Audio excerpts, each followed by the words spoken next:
कहा कि जब बीजेपी की सरकार यहाँ पे आएगी तब 4% जो मुस्लिम रिजर्वेशन है वो निकाल दिया जाएगा, क्योंकि that is unnecessary and that should be given to OBCs and others. आप क्या कहना चाहेंगे, क्योंकि पहले ये कर्नाटक में इन लोगों बीजेपी की सरकार ने स्क्रैप किया और अब अमित शाह का ये बड़ा बयान आ रहा है, आप कैसे देखते हैं? देखिए, जब बीजेपी की नेशनल एग्जीक्यूटिव कमेटी की मीटिंग हैदराबाद में हुई थी तो आप तमाम मीडिया के ज़िम्मेदारों ने एक न्यूज़ को कैरी किया था कि भारत के वज़ीर आज़म ने बीजेपी के लोगों से कहा कि पसमानदा मुसलमानों की बात करो। अब बीजेपी की और प्रधानमंत्री की वो बात बिल्कुल झूठ पर बनी थी, वो सच्चाई नहीं थी उसमें, इसलिए कि तेलंगाना में जो रिजर्वेशन मिल रहा है बीसीई कैटेगरी में, वो मुसलमानों में जो कास्ट हैं उन कास्ट को मिल रहा है। और पीएस कृष्णन की रिपोर्ट बनाई गई, उसको उस वक्त के आंध्र प्रदेश के ओबीसी कमीशन ने अपनी रिपोर्ट बनाई, उसको एक्सेप्ट किया और उसके बाद ये 4% रिजर्वेशन मिल रहा है जिसको सुप्रीम कोर्ट के स्टे पे चल रहा है। तो ये झूठ है अमित शाह का बोलना, जो भारत के होम मिनिस्टर हैं। हम उनसे उम्मीद ये कर रहे थे कि सच्चाई को बयान करेंगे। उनको ये सच्चाई बयान करना था कि ओबीसी कमीशन की रिपोर्ट में कास्ट अमंग द मुस्लिम्स को ये मिला है और उसमें बोल दिया गया कि ये कास्ट अगर होंगे तो उनको 4% रिजर्वेशन नहीं मिलेगा। आखिर बीजेपी पसमानदा मुसलमानों की दुश्मन क्यों है? आखिर क्यों बीजेपी, अमित शाह और प्रधानमंत्री जो मुसलमानों में पसमानदा मुसलमान, जो डॉक्टर, इंजीनियर, स्कूल के टीचर्स बन रहे हैं, नर्सेज बन रहे हैं, स्टेट पब्लिक सर्विस कमीशन में तेलंगाना में जा रहे हैं, उनसे इतनी नफरत क्यों है? बीजेपी इनके डेवलपमेंट के खिलाफ क्यों है? इनके एम्पावरमेंट के खिलाफ क्यों है बीजेपी? और कब तक बीजेपी नेगेटिविटी और नफरत को फैलाएगी? आप क्यों भारत के जो मुसलमानों में जो कास्ट हैं, जो जिनको संविधान के आर्टिकल 15 और 16 के तहत जिनकी सोशल एजुकेशनल बैकवर्डनेस का एक एम्पिरिकल डेटा है, कृष्णन की रिपोर्ट है, ओबीसी कमीशन रिपोर्ट है, फिर उसके बाद सुधीर कमेटी की रिपोर्ट है, फिर तेलंगाना की ओबीसी कमेटी ने उस सुधीर कमेटी रिपोर्ट को लेकर देखा और एक्सेप्ट किया कि यस, मुसलमानों के सोशल एजुकेशनल बैकवर्डनेस का एक एम्पिरिकल डेटा है। आप क्यों इसके खिलाफ हैं? क्यों आप मुसलमानों को तरक्की करना से देखना नहीं चाहते? वह अगर एक मुसलमान में जो बैकवर्ड क्लासेस हैं या कास्ट हैं, अगर उनके बच्चे डॉक्टर, इंजीनियर बन रहे हैं, स्टेट पब्लिक कमीशन में डीवाईएसपी पुलिस ऑफिसर बन रहे हैं, आरडीओ बन रहे हैं, तहसीलदार बन रहे हैं, टीचर बन रहे हैं, नर्सेज बन रहे हैं, कांस्टेबल में रिक्रूटमेंट हो रहा है, तो आपको इतनी तकलीफ क्यों हो रही है? आप क्यों मुसलमानों को मार्जिनलाइज करना चाहते? क्यों मुसलमानों को एलिनेट करना चाहते? और भारत के होम मिनिस्टर से और भारत के प्रधानमंत्री से हम पूछना चाह रहे हैं कि तेलंगाना की असेंबली में एक रेजोल्यूशन पास हुआ था जिसमें यह कहा गया था कि तेलंगाना के शेड्यूल्ड ट्राइब का रिजर्वेशन 6% से 9% कर दिया जाए। आप क्यों उस पर खामोश बैठे हैं? बताइए, करिए ना आप। और दूसरी बात, तेलंगाना की असेंबली में मुसलमानों में जो कास्ट हैं उनको 12% रिजर्वेशन का एक रेजोल्यूशन पास हुआ, एक्ट बनाया गया, उसको होम मिनिस्ट्री में है। अमित शाह क्यों जवाब नहीं दिया उसका? और आपने कर्नाटका में निकाल दिया, सुप्रीम कोर्ट ने क्या कहा अभी तक वो नहीं जानती क्या बीजेपी? तो ये ऑल इन ऑल जो है बीजेपी का एक सिस्टमिक तरीक़ा है कि मुसलमानों को डेवलपमेंट से, उनके एम्पावरमेंट से रोका जाए। वो उनकी गरीब जो कास्ट है मुसलमानों में, उनके बच्चे पॉलिटिकली, सोशली, एजुकेशनली एम्पावर ना हो। इसीलिए तो बीजेपी के पास ना तो कोई मुस्लिम एमपी है, ना बीजेपी के पास ना कोई मुस्लिम मिनिस्टर है। ये उनकी खुली खुली नफरत की निशानी है और ये पॉलिटिक्स ऑफ डिसअपियरेंस बीजेपी कर रही है मुसलमानों के लिए। कर्नाटका की आप मिसाल दे रहे हैं, कर्नाटका में वो जो इंटरिम रिपोर्ट के ऊपर आप कास्ट को निकाल सकते हैं क्या? रिजर्वेशन नहीं निकाल सकते, कंप्लीटली अनकॉन्स्टिट्यूशनल है, इलीगल है। अच्छा, वो इंटरिम रिपोर्ट पब्लिक डोमेन में भी नहीं है। आप दीजिए पब्लिक डोमेन रिपोर्ट लिखे कर्नाटका की। तेलंगाना में तो ये है, फैक्चुअल पोजीशन ये है जो भारत के होम मिनिस्टर सच्चाई को नहीं बयान की है। कल एक और बात भी बोले होम मिनिस्टर कि केसीआर की जो कार है, बीआरएस की कार है, वो ओवैसी के स्टीयरिंग से ओवैसी उसकी स्टीयरिंग चलाते हैं। बीजेपी की जो गाड़ी चल रही है ना, वो देश में आरएसएस के तरफ से चल रही है। बीजेपी की जो सत्ता चल रही है, जहाँ पर उनकी सत्ता है वहाँ पर एनकाउंटर के नाम पर कत्ल कर दिया जाता है। जो लोग उनकी पुलिस कस्टडी में होते हैं उनकी मौत हो जाती है। जिसका ज़ाती घर होता है उनके घर को बुलडोज़र से तोड़ दिया जाता है। गोश्त के नाम पर मारा जाता है, बल्कि गोश्त के नाम पर जुनैद और नसीर को ज़िंदा जला दिया जाता है। देश में आज बेरोज़गारी नौजवानों का मुक़द्दर बन गया। आज हम सबसे ज़्यादा हमारे पास पूरे विश्व में अगर नौजवान बेरोज़गार हैं तो भारत में है। चीन हमारी ज़मीन पे कब्ज़ा करके बैठ चुका है। पाकिस्तान से आतंकवादी आकर हमारे देश के सिपाहियों को मार रहे हैं। ये इस पर बात नहीं करती अमित शाह, इस पर बीजेपी बात नहीं करती। मगर मुद्दा क्या है? मुसलमान से ख़तरा है, मुसलमान को हम डेवलपमेंट होने नहीं देंगे। ये उनकी पॉलिटिक्स है। यूनिफॉर्म सिविल कोड पे चर्चा चल रही है सर। माना यह जा रहा है कि अगले चुनाव से पहले यूनिफॉर्म सिविल कोड भी आ जाएगा। और दूसरा सर, रिजर्वेशन के सवाल पे अमित शाह का कहना है कि मुस्लिमों को 4% रिजर्वेशन दिया जा रहा है, SC ST OBC छीन के दिया जा रहा है। देखिए एक मिनट तेलंगाना, मैं फिर से आपके समझाने के लिए और आपके सुनने वालों के समझने के लिए कह रहा हूँ कि तेलंगाना में रिलीजन के ऊपर नंबर 1 रिजर्वेशन नहीं मिल रहा है। मुसलमानों में जो बैकवर्ड कास्ट हैं उनको मिल रहा है, जिसमें बता दिया गया कि ये कास्ट को रिजर्वेशन मिलेगा, इनको नहीं मिलेगा। तीसरा, किस बुनियाद पर मिल रहा है? कृष्णन साहब ने, लेट कृष्णन साहब जो सोशियोलॉजी के एक माहिर हैं, जो मंडल की रिपोर्ट में बनाने में उनका रिपोर्ट था, उन्होंने रिपोर्ट बनाई और उस वक्त के आंध्र प्रदेश के ओबीसी कमीशन ने अपनी रिपोर्ट बनाई, उस पर 4% मिला। फिर सुप्रीम कोर्ट ने उस पर स्टे दिया। तो बीजेपी का ये जो बाजा बज रहा है कि रिलीजन के नाम पे मिल रहा है, वो नहीं मिल रहा है। मुसलमानों में जो कास्ट है उनके सोशल एजुकेशनल बैकवर्डनेस का एक एम्पिरिकल डेटा की रिपोर्ट है, नंबर 1। नंबर 2, तेलंगाना बनने के बाद तेलंगाना की गवर्नमेंट ने सुधीर कमेटी बनाया।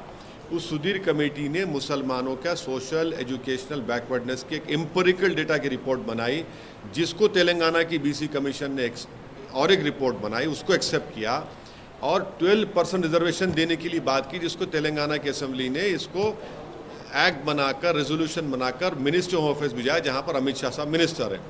तीसरी बात, आप कह रहे हैं कि शेड्यूल्ड ट्राइब का, तेलंगाना की असेंबली में एक रेजोल्यूशन और एक्ट पास करके भारत की सरकार से, यानी मिनिस्ट्री ऑफ अफेयर्स से, सोशल जस्टिस मिनिस्ट्री से पूछा गया, बताया गया, डिमांड किया गया कि ये तेलंगाना सरकार का डिमांड है कि शेड्यूल्ड ट्राइब्स का रिजर्वेशन 6 से 9% किया जाए, आप क्यों नहीं करते? आखिरी बात, मोदी सरकार 50% रिजर्वेशन को पार क्यों नहीं करती? ब्रेक करिए इस बैरियर को 50% के। आप इकोनॉमिक वीकर सेक्शन के नाम पर जो भारत की आबादी का 20% हिस्सा है उनको 10% दे रहे आप। जो भारत की आबादी का 80% हिस्सा है उनको 50% क्यों दे रहे आप? 50% ब्रेक करिए, बताइए कि आप रिजर्वेशन देना चाह रहे हैं पूरे बैकवर्ड कम्युनिटीज़ को। आपकी मोहब्बत है ही नहीं उनसे। जब चुनाव आता तो आप बताए थे कि मोदी जी OBC हैं। अरे भाई 50% की लिमिट को ब्रेक करिए, पार्लियामेंट में कानून बनाइए। आपके पास 300 MP हैं, ब्रेक करिए। हम डिमांड करते हैं 50% रिजर्वेशन को ब्रीच होना चाहिए। आप सेंसस की रिपोर्ट नहीं लाते OBC की, डरते हैं आप देने के लिए, क्योंकि मालूम हो जाएगा कि OBC का सेंसस कितना है, और जब OBC का सेंसस बढ़ के मालूम हो जाएगा तो आपका पॉलिटिकल पावर आपसे छीन लिया जाएगा। मोदी जी की कैबिनेट में सबसे ज़्यादा अगर मिनिस्टर हैं तो अपर कास्ट के हैं, OBC क्यों नहीं है बताइए? SC क्यों नहीं है बताइए? आप जब खड़े होकर बोलते हैं SC ST की, तो मिनिस्टर क्यों नहीं आपके? ज़्यादा तो अपर कास्ट के लोग हैं मोदी जी कैबिनेट में। सर, यूनिफॉर्म सिविल कोड पे किरण रिजिजू का कहना है कि जल्द ही लाया जाएगा यूनिफॉर्म सिविल। इस देश को यूनिफॉर्म एम्प्लॉयमेंट की ज़रूरत है। इस देश को प्राइस राइज को कंट्रोल करने की ज़रूरत है। इस देश को इन चीज़ों की ज़रूरत है। बेरोज़गारी नौजवानों का मुक़द्दर बनता जा रहा है, आप नहीं करना चाह रहे हैं उस पर। हम कहाँ से कहाँ गिरते जा रहे हैं। हमारे जो पैरामीटर्स हैं तो कहाँ से कहाँ गिर रहे हैं, सोशल पैरामीटर्स हैं, हमारे इकोनॉमिक पैरामीटर्स हैं, आप देखते जाइए, उसकी ज़रूरत है। यूनिफॉर्म सिविल कोड को इस देश को ज़रूरत नहीं है। यूनिफॉर्म सिविल कोड आपके नाम पर आप मेजॉरिटी कम्युनिटी के कल्चर को प्रोटेक्ट करेंगे और मुझसे मुसलमानों का कल्चर छीन लेंगे आप। जो आर्टिकल 29 के तहत मुझे एक एब्सोल्यूट राइट है संविधान में, आप मेरा कल्चर में से नहीं छीन सकते। एब्सोल्यूट राइट, फंडामेंटल राइट है ये संविधान में, आप कल्चर में नहीं छीन सकते मुझसे। मेरा कल्चर का प्रोटेक्शन है, चाहे मेरे शादी का तरीका हो, चाहे मेरा जो भी हो, मेरा कल्चर का प्रोटेक्शन है 29 के तहत। आप कैसे छीनेंगे मुझसे? आप यूनिफॉर्म सिविल कोड की बात करते हैं और आप लव जिहाद के कानून बनाते हैं। यूनिफॉर्म सिविल कोड की आप बात करते हो और आपको शर्म नहीं है इस तरह की बात करते हो, आप रिलीजियस कन्वर्जन के कानून को बनाते हैं। यूनिफॉर्म सिविल कोड की आप बात करते हैं और गुजरात में कोई अपना घर नहीं बेच सकता जब तक गवर्नमेंट से परमिशन नहीं लिए। आप यूनिफॉर्म सिविल कोड की बात करते हैं और हिमाचल प्रदेश में जाकर कोई एग्रीकल्चर लैंड खरीद नहीं सकता। आप यूनिफॉर्म सिविल कोड की बात कर सकते तो क्या कोई जाके नॉर्थ ईस्ट में उनके कल्चर को छीनेंगे आप? हमने कॉन्स्टिट्यूशन में नॉर्थ ईस्ट के स्टेट्स को उनका कल्चरल प्रोटेक्शन दिया है, आप करेंगे क्या उसको? एक सप्ताह से ज़्यादा हो चुका है सर पूर्व सांसद अतीक अहमद के डेथ का। कहा यह जा रहा है, रिपोर्ट्स ये आ रही हैं कि तीनों शूटर थे, इलाहाबाद प्रयागराज जाने से पहले ये लखनऊ गए थे। आपने सवाल खड़े किए, अभी तक आपको जो सवाल आपने उठाया उसका जवाब आपको दिखा? मेरा बोलना यही है कि ये एक टेररिस्ट मॉड्यूल है, टेरर मॉड्यूल है। ये सिर्फ ये ग्रुप नहीं है जो आकर किसी को मर्डर कर दिया पुलिस कस्टडी में, एक टेरर मॉड्यूल है। मैं फिर से कह रहा हूँ कि अगर जो सरकार सत्ता में है दिल्ली में और यूपी में, अगर वो इस टेरर मॉड्यूल को ख़त्म नहीं करेंगे क़ानून के दायरे में रहकर, तो ये और हत्या करेंगे, ये रूल ऑफ लॉ को बर्बाद कर देंगे और लोगों को बर्बाद करेंगे, गोलियां मारेंगे। ये एक टेरर मॉड्यूल है, इनको आप रोकिए, इनको पूरों को पकड़िए। मैं नहीं बल्कि एक रिटायर्ड आईजी ने हिंदुस्तान टाइम्स में कहा कि ये इन 3 लड़कों ने कम से कम 500 राउंड की फायरिंग की होगी, ट्रेनिंग की होगी, तब जाकर इतना बेहतरीन तरीके से उन्होंने पुलिस, उत्तर प्रदेश की पुलिस कस्टडी में उन 2 लोगों का हत्या कर दी। नेशनल लेवल शूटर है, वो कह रहा है कि कम से कम इनको 1000 राउंड की ट्रेनिंग मिली होगी। ये एक टेरर मॉड्यूल है, इसको बात को समझने की ज़रूरत है और ये समझना है कि ये लोग रेडिकलाइज कैसे हो रहे हैं। तो हम जो पार्लियामेंट में मैंने स्पीच देकर कहा था कि हर समुदाय के लोगों के रेडिकलाइजेशन को रोकने के लिए एक एंटी रेडिकलाइजेशन सेल बनाइए। आप नहीं बनाते, आप सिर्फ एक ही समुदाय का बनाते हैं। जो लोग जिनके घर पर रहने का छत नहीं है उनके माँ बाप के पास, जो झोपड़ी में रहते हैं, 8-8 लाख की 2 वेपन, 16 लाख कहाँ से आए उनके पास? और योगी सरकार उस लेटर, जो हत्या जिसकी की गई है, उसने एक लेटर भेजा उसके वकील ने, जिसमें उसने कहा कि मेरी हत्या का जिम्मेदार कौन है। योगी सरकार मीडिया को दे देना, वो लेटर पहुंच चुका है, उनको बता दें कि कौन, उसने मरने वाले ने क्या लिखकर भेजा है कि इसके हत्या हुई थी, कौन किया, उसको जिम्मेदार कौन है, बता दीजिए आप। सीएम योगी ने बोला है सर माफिया। हाँ, एक मिनट। मैं ये सवाल पूछ रही थी कि जिस तरीके से हाल में बीजेपी ने ये कहा है कि जो कुछ आप यहाँ पर अपनी कॉन्डोलेंस मीट किया है, ओल्ड सिटी में टेररिज्म फैलाने की बात कर रहे हैं, झूठ बोल रहे हैं, आखिरी झूठे हैं, they are lying to their teeth, बेशर्मी से झूठ बोलते हैं।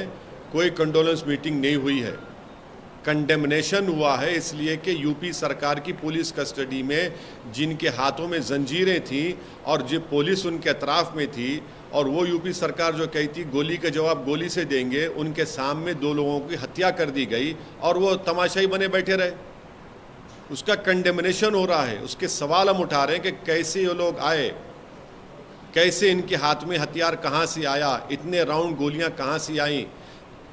8-8 लाख का इलीगल वेपन है, 16 लाख उनके पास, किसने दिए उनको वो गोलियां, किसने दी उनको, किसने उनको जगह बताई वहाँ पर, किसने उनको कहा कि इस जगह पर ये लोग आ रहे हैं।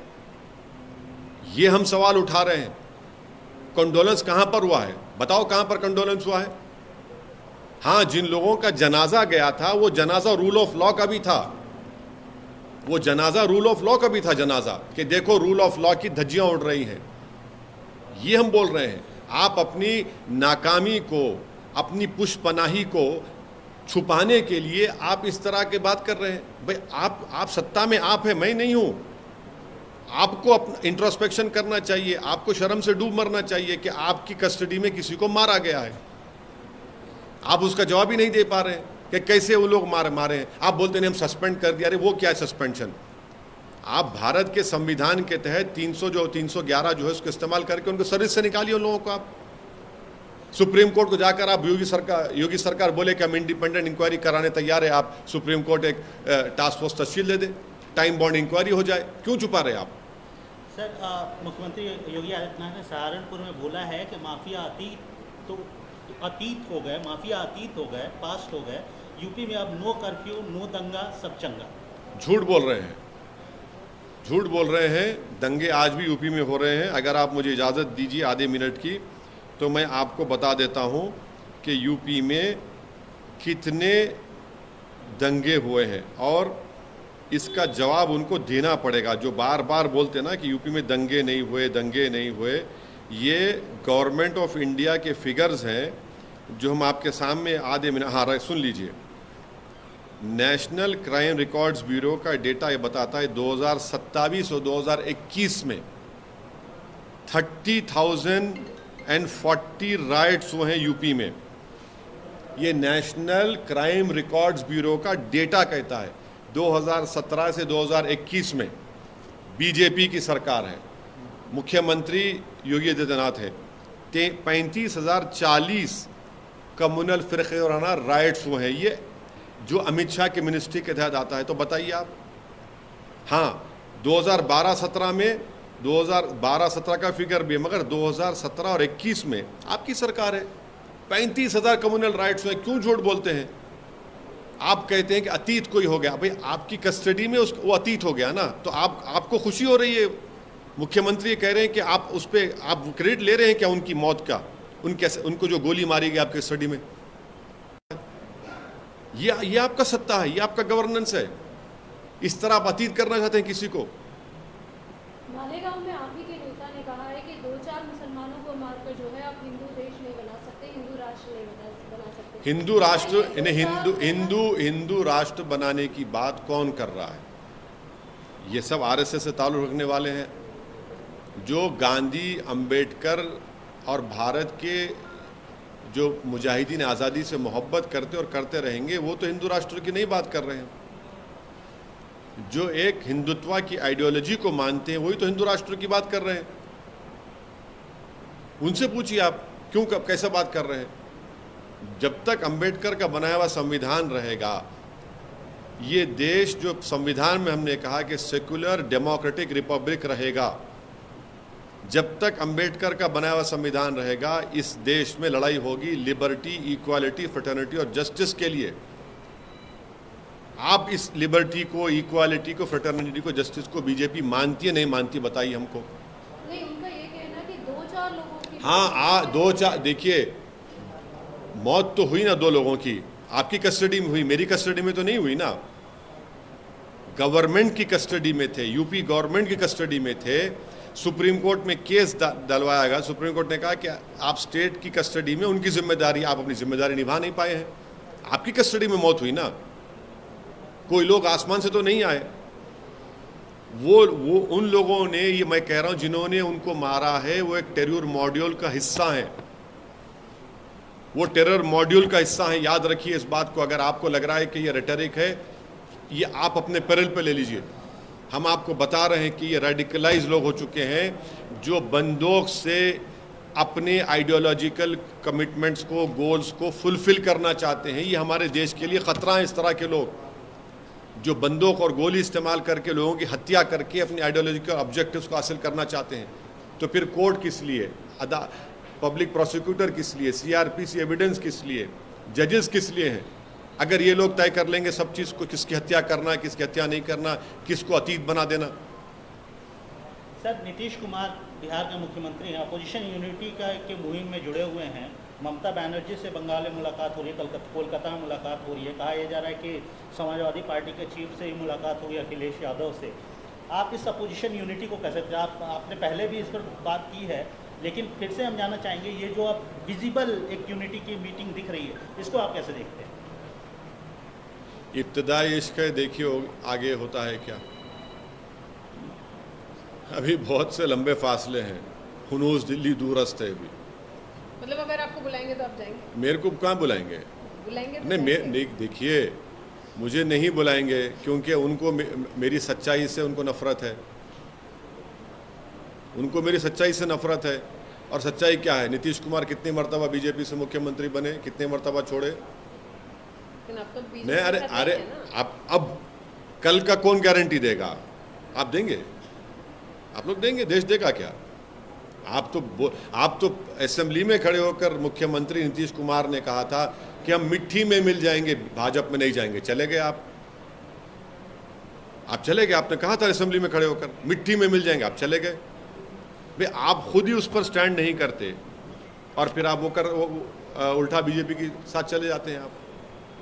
तो देखिए, तो आपको अभी प्रैक्टिकल नहीं लगता सर ये? कांग्रेस एंटी बीजेपी की बात हो रही है और तीसरा संघ ये बन रहा है, तो आप कैसे anti Congress, anti BJP anti Congress front बन रहा है। मतलब दोनों के लिए अलग करके एक तीसरा मोर्चा बन रहा है। तीसरा मोर्चा बन रहा है। अब आप अगर आप मतलब तीसरा एक तरीके से यूनिटी बन रही है, तो ऐसे में आप एक तरफ कहते हैं कि आप कांग्रेस में भी नहीं है, भाजपा में भी नहीं है, और दूसरी तरफ कहते हैं कि भाजपा को हराना है तो सबको एकजुटता दिखानी है। तो जब सब एकजुट हो रहे हैं तो आप क्यों उनसे अलग दिख रहे हैं? नहीं, एक कहाँ हो रहे हैं? एक कहाँ हो रहे हैं? कौन कह रहा है एक हो रहे हैं? मुलाकात हो रही है। हाँ, मुलाकात हो रही है, चाय पीएंगे, बिस्किट खाएंगे, समोसा खाएंगे, घर जाके सो जाएंगे, और क्या होगा? और क्या मतलब आप होगा? ये कहना चाह रहे हैं कि वो मीटिंग का कोई रिजल्ट? अरे बहुत सी मीटिंग हुई है ऐसी, कितने मरतबा मीटिंग नहीं हुई है? बहुत मरतबा मीटिंग होती। उसके बाद क्या होगा? 24 के बाद क्या होता नहीं मालूम ना। अभी तो 24 बहुत दूर है। लेकिन भाजपा से लड़ना है तो सबको एकजुटता दिखानी है, फिर आप ये कहते हैं तो फिर एकजुटता भाजपा कैसे से जब लड़ना है तो चेहरों की बुनियाद पर मोदी से मुकाबला नहीं कर सकते आप। नंबर 1, हम शुरू से मेरा मानना है, अगर आप बोलेंगे ये चेहरा ये चेहरा ये चेहरा तो मोदी को फ़ायदा हो जाएगा, भाजपा को फ़ायदा हो जाएगा। आपको मुकाबला करना है तो भारत के पार्लियामेंट की हर सांसद की सीट के ऊपर बीजेपी से मुकाबला करना पड़ेगा, तब जाकर कुछ अच्छा नतीजा निकलने की उम्मीद है। ये ग्राउंड रियलिटी मैं आपको बता रहा हूँ। और दूसरी बात, आप आइडियोलॉजी पे कहाँ स्टैंड करते हैं? आप में और बीजेपी की आइडियोलॉजी में एक विजिबल डिफरेंस दिखना चाहिए। वो विजिबल डिफरेंस दिख रहा है कि आपको बताइए। आप बिहार के मुख्यमंत्री हैं और आप तो सबसे मिलने जा रहे हैं। कहाँ जा रहे हैं? बंगाल जा रहे हैं, दिल्ली जा रहे हैं, यूपी जा रहे हैं। मगर आप जिस प्रदेश के मुख्यमंत्री हैं वहाँ पर एक 100 साला मदरसा है जिसका नाम मदरसे अजीज़िया को जला दिया गया। आप वहाँ पर जाकर विजिट नहीं करते? अरे वहाँ जाकर तो विजिट करिए, आइडियोलॉजी के पर दिखाइए ना। हम आइडियोलॉजिकली डिफरेंस है, बीजेपी से डिफरेंट है, आप दिखाते नहीं है। अच्छा, आप बिहार में कानून बना रहे हैं उन लोगों को छोड़ने के लिए जो एक सिविल सर्वेंट की हत्या में जिनको सजा हो गई थी, अब उनको छोड़ने के लिए कानून बना रहे हैं। वे आपका स्टैंड क्या है आइडियोलॉजिकली? बताइए आप। ठीक है, मोदी को हराना है तो आइडियोलॉजिकली हराएंगे या सिर्फ आप ऐसे फ्रंट बना के हराएंगे? मेरा मानना है कि आइडियोलॉजी पर जब मुकाबला होगा तो कामयाबी मिलने की उम्मीद है। महाराष्ट्र के विकास अघाड़ी को लेकर जो है एनसीपी सुप्रीमो शरद पवार ने कहा कि आज अघाड़ी है लेकिन आगे क्या होगा गठबंधन? वो संजय राउत ने भी कहा क्या कहा? सरकार बहुत जल्दी कितने मार देगी महाराष्ट्र। वो वही कुछ बोल सकते हैं। शरद पवार साहब ही बोल सकते हैं, उनकी पार्टी के बारे में मैं नहीं बोल सकता। परसों अदानी से भी मिले होगा। हाँ, अदानी से भी मिले। वो उनसे पूछिए, मेरे से क्यों पूछ रहे हैं आप? सर, आपकी जो स्टेट में अलायंस नॉन ऑफिशियल अलायंस है सर, बीआरएस पार्टी भी इस अपोजिशन अलायंस के लिए कोशिश कर रही है सर, नॉन ऑफिशियल अलायंस के लिए। क्या अगर वहाँ से अप्रोच होगा तो आप साथ देंगे? नहीं, अभी तक तो कोई मेरे से अप्रोच नहीं हुआ बीआरएस की तरफ से, ना मेरी कोई उनसे बातचीत हुई है। जब ऐसा कुछ अप्रोच होगा, बातचीत होगा, मैं इमीडिएटली आप लोगों के सामने ब्रेकिंग न्यूज़ के साथ बोल दूंगा। अभी तक तो नहीं हुआ है। बीआरएस के अध्यक्ष आपके पार्लियामेंट्री कॉन्स्टिट्यूंसी औरंगाबाद में आपकी पार्टी के सांसद वहाँ जाके मीटिंग कर रहे हैं। अब उनको कहीं भी जा सकते हैं। वो तो फिर हाँ, मैं भी असेंबली चुनाव होगा तो मैं भी जाऊंगा ना, कहाँ जाएंगे सर? कहीं भी जाऊंगा मैं। जैसा उन्होंने जा रहे मैं भी जाऊंगा, तो उनको इख्तियार है। हमारे को सीट पे आप जाके कैंपेन नहीं, ऐसा नहीं है। देखिए, वो जाना चाह रहे, अच्छा है ना, औरंगाबाद जाना चाहिए। लेकिन सीट आपके सांसद। अरे कुछ फर्क पड़ने वाला नहीं है। इंशाल्लाह इम्तियाज जलील दोबारा जीतेंगे। हम तो अच्छा करे केसीआर वहाँ पर गए, उनको जाना चाहिए। वो नांदेड़ में थे, भोकर में थे, अब औरंगाबाद गए हैं। बहुत से अपनी पार्टी को बढ़ा रहे हैं, उनको पार्टी को बढ़ाने का इख्तियार है, को उसमें बुरी बात क्या है? बहुत अच्छा है, वो अपनी पार्टी को बढ़ाए, मैं अपनी पार्टी को बढ़ा रहा हूँ ना, उसमें मैं क्यों रोकूंगा किसी को? बहुत अच्छा है, वो जा रहे हैं। आपको बुलाना चाहिए था औरंगाबाद में नहीं रैली नहीं के लिए। नहीं नहीं नहीं नहीं, हमको क्यों? उनकी पार्टी का प्रोग्राम है, उनकी पार्टी कर रहे हैं, करने दीजिए ना, पार्टी का प्रोग्राम है। कर्नाटक में अब सिर्फ 3 सीट्स पे ही अब आप देखिए, अब आप शुरू हो गए, अब 3 पे, अब जब बढ़ के लड़े तो ज़्यादा क्यों लड़े, 3 लड़े तो कम क्यों लड़े? अब हम अपनी पार्टी, मतलब बी टीम वाला आप इस बार मौका नहीं देना चाहते हैं? नहीं नहीं, देखिए मेरे को उससे कोई मतलब नहीं है, मेरे को कोई परवाह नहीं है। लोग पुकारते रहेंगे, मैं अपना काम करता रहूँगा। मैं ऐसा ना मेरी पार्टी ना मैं ऐसा हूँ कि किसी के इस तरह की बातों से हमको कोई फ़र्क पड़ता है। हम अपने ऑब्जेक्टिव को हासिल करने में हम पूरे सिंसियर हैं, अटल हैं और ज़िद्दी हैं, उसको हासिल करेंगे, हम अपना काम करेंगे। अब ये लोग बोलते जाएंगे तो क्या कोई फ़र्क पड़ेगा? कि उनका काम है बोलना, हमारा काम आगे बढ़ना है।